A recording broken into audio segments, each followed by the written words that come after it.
Every time you chase an avoidant, you confirm their greatest lie, that love is a trap.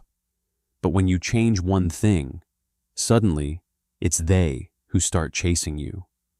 Why chasing never works? Chasing feels natural when they pull away. They retreat, you panic, you reach. But to an avoidant, every pursuit feels like pressure, proof that closeness means suffocation. The harder you try, the further they run. Here's the truth. Avoidants aren't avoiding you. They're avoiding the feeling of being consumed. They see pursuit as a test of control, and they've spent their entire lives defending their freedom. Every anxious call, every desperate text, every plea, it all confirms their deepest fear. If I let someone close, I'll be trapped. That's why chasing always backfires. Not because you don't matter, but because to their nervous system, pursuit equals danger.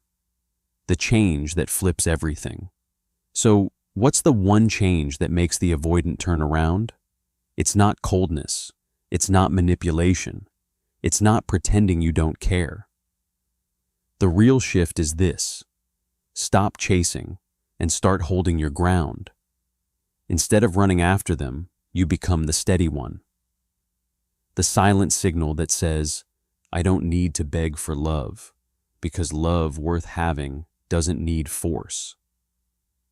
Avoidants are used to people either collapsing in neediness or cutting them off in rage. What they almost never encounter is someone who stays calm, consistent, and unshaken. Someone who doesn't panic when they pull back and doesn't punish them for being distant. That steadiness is rare. That steadiness is magnetic. Why this makes them chase? When you stop chasing, something terrifying happens. For them. They lose the power to script the story. They can no longer predict that you'll do the begging, the apologizing, the proving. Instead, you shift the balance. You let them feel the absence of your pursuit. And here's the irony. Avoidants don't actually want to be alone. They're starving for intimacy, but only intimacy that feels safe.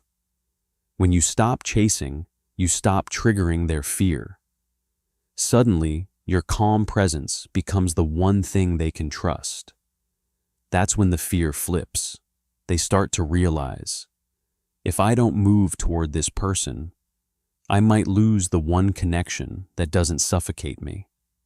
The truth you must remember. Stopping the chase isn't about games. It's about power. The power of knowing your worth. When you hold your ground, you teach the avoidant the one lesson they've been running from their whole life. Love cannot be forced.